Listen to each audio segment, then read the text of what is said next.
Hello and good day everyone. My name is Darlena Birch, MBA, RDN, and most importantly, public health dietitian. Welcome to my YouTube channel. Today we are in my kitchen, aka Darlena's kitchen, where I talk about the science behind nutrition.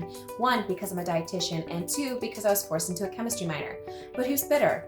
Not me. In addition to talking about the nutrition science, I'm going to share practical applications by preparing a simple and easy to make meal that you can make at home. So I apologize as I put on a hoodie because it's winter and my kitchen is cold, and I was trying to go through a theme of wearing plain t-shirts, but I decided instead to put on a hoodie that does a throwback to my public health nutrition channel, as you can see by the plaid in my sweatshirt. So today's episode is going to be about free radicals, antioxidants, and phytonutrients. Guys, I have some really bad news. The radicals are out to get us. The free radicals, that is. No, free radicals aren't a political party, nor are they a group of people who believe in freeing religious or political radicals either. Simply put, they're atoms. Atoms with an odd number of electrons, meaning that one electron is unpaired. Without going down the chemistry rabbit hole of sp orbitals, orbital hybridization, and valence bond theory, just understand that an atom's electrons do like to be paired. So an unpaired electron is highly unfavorable within an atom. So you're probably wondering why it's such a big deal for an atom to have an unpaired electron. The easiest way to illustrate the danger of an unpaired electron is to liken it to that gorgeous girl who's trying to date with the deep-seated insecurity issues. I mean, come on, who hasn't been through an adorable Smeagol phase? Look, even if you've managed to keep your sanity in the dating world, we all know one of those girls. She's beautiful, everyone tells her she's beautiful, but she can't seem to believe it herself. About the only way she knows how to obtain a sense of self-worth is by constantly being in a relationship. And when she's not in a relationship, all hell breaks loose. Electrons, like your gorgeously crazy friend with the deep-seated insecurity issues, like to be paired. They want a fellow electron with whom to share their life with. In fact, they need a companion electron just to remain stable. Literally, they need a companion electron just to remain stable. God forbid an electron become unpaired. An unpaired electron is liable to lose its mind, blow up the joint, and take any and all victims with it. In other words, free radicals are highly reactive, and that's precisely why they're dangerous. Free radicals attack macromolecules, leading to cell damage and homeostatic disruption. They can start a chain reaction of events in your body that damages a cell's membrane, or even worse, damages your DNA. So what births a free radical? Simply put, the human body generates free radicals as a byproduct of converting food into energy. They can also be formed as a result of exposure to sunlight. Free radicals exist in the food that you eat and in the air that you breathe. In other words, free radicals are all around us.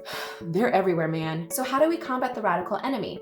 Simple. Antioxidants. Sound familiar? I've mentioned the term antioxidant multiple times in my last few episodes. It's a term commonly tossed around in the media. You've likely seen it most often mentioned in commercials for supplements, shampoos, sunscreens, and lotions. But unless you've actively sought out to understand what an antioxidant is, then you've probably never truly understood why they're so important for your body. They're important because they fight the radical enemy. Antioxidants are your friends. They are willing to donate one of their electrons to the free radical without becoming a crazy free radical themselves. It's magic. Wow, Darlena, thank you for that tremendously insightful information.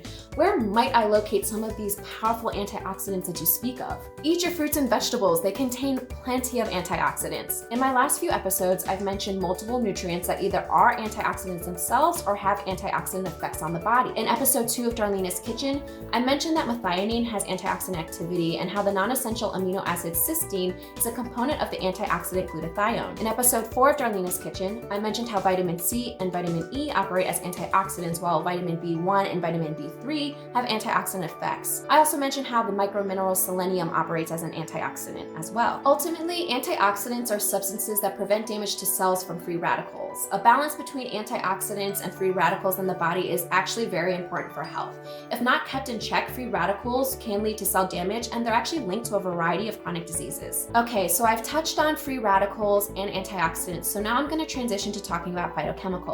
Phytochemicals are compounds that are produced by plants, and ultimately the term phyto means plant, so plant chemicals. Phytochemicals are naturally occurring compounds in plant foods such as fruits, vegetables, whole grains, beans, nuts, and seeds. In laboratory studies, phytochemicals act as antioxidants, neutralizing free radicals and removing their power to create damage. So phytochemicals can also operate as antioxidants as well. Phytochemicals and the compounds that form from them seem to act in a variety of ways to protect health. Some can increase cancer cells' tendency to self-destruct, whereas others may stop carcinogens before they have a chance to begin the process of cancer development. They may also block the development of new blood vessel tumors, and they can also fight inflammation. Many phytochemicals also seem to support our body's ability to balance antioxidants and free radicals. The human antioxidant defense system includes a complex network of enzymes and other compounds working with one another and with antioxidant nutrients supplied by food. The key takeaway is that we need a variety of plant foods in our diet to get the full spectrum of phytochemicals available to protect our health. Loading up on any one phytochemical or antioxidant just isn't the same. So what foods contain phytochemicals? Phytochemicals are found in fruits, vegetables, grains, beans, and other plants. And some of these phytochemicals are believed to protect cells from damage that could lead to cancer. Some scientists believe that you can actually reduce your cancer risk by as much as 40% by eating more vegetables, fruits, and plant foods that have certain phytochemicals in them. Research has shown that some phytochemicals may help stop the formation of potential cancer-causing substances, also known as carcinogens, help stop carcinogens from attacking cells, and help cells stop and wipe out any cancer-like changes. So some of the most beneficial phytochemicals include beta-carotene and other carotenoids in fruits and vegetables, resveratrol found in red wine, grapes, dark chocolate, and peanuts, which is associated with longevity in some animals, polyphenols in tea, and isothiocyanates found in cruciferous vegetables. Because these phytochemicals are in the fruits, vegetables, beans, and grains that you eat, it's fairly easy to actually include them in your diet. A carrot, for example, has more than 100 phytochemicals. Nutrition researchers actually estimate that more than 4,000 phytochemicals have been identified, but only about 150 of them have been studied in depth. Therefore, more research is needed to find out which phytochemicals may offer benefits in reducing the risk of cancer. So as we can see, there are many health-promoting phytochemicals, but I'm just going to go over a few right now. The first phytochemical I want to talk about are flavonoids. Flavonoids are found in lots of grains, vegetables, and fruits. The flavonoids in soybeans, chickpeas, and licorice may act a little bit like estrogen, a hormone that might affect the risk of breast cancer that depends on estrogen for its growth. Flavonoids in berries, apples, citrus, onions, soybeans, and coffee may fight inflammation and tumor growth. Next, I'm going to talk about anthocyanins. Anthocyanins are members of the flavonoid group of phytochemicals, a group predominant in teas, honey, wine, fruit, vegetables, nuts, olive oil, cocoa, and cereals. Anthocyanins, which give grapes, blueberries, cranberries, and raspberries their dark color, have been shown in the laboratory to have anti-inflammatory and anti-tumor properties. They've also been shown to lower blood pressure. Next is phytoestrogen. The estrogen-like compounds found in plants are called phytoestrogens. Most phytoestrogens have very weak estrogen-like activity. When a weak estrogen-like substance replaces your body's natural estrogen's position, then the weak substance can act as a relative anti-estrogen.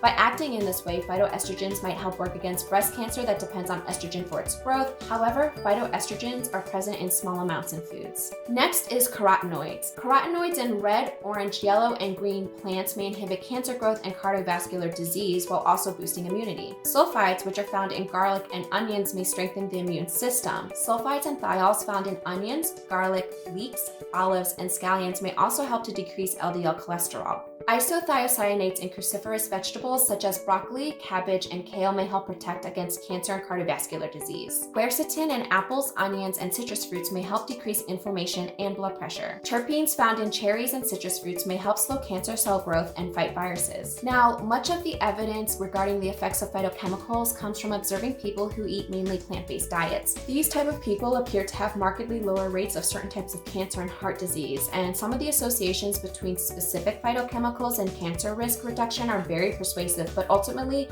more research is still needed. So far, there is no conclusive evidence that any phytochemical will help reduce the risk of getting cancer, nor will it help get rid of cancer if you have it. So now that I've discussed free radicals, antioxidants, and phytochemicals, let's go over to my kitchen and prepare a dish that's filled with these beneficial dietary compounds. Thank you for joining me today. If you like what you see, please smash the like button and subscribe to my YouTube channel. And remember, you are your own best advocate. Feed your body well, nourish your soul, nurture your mind, and nutrify your spirit. Remain true to yourself and never forget that every second forward is another opportunity to be a better version of your past self.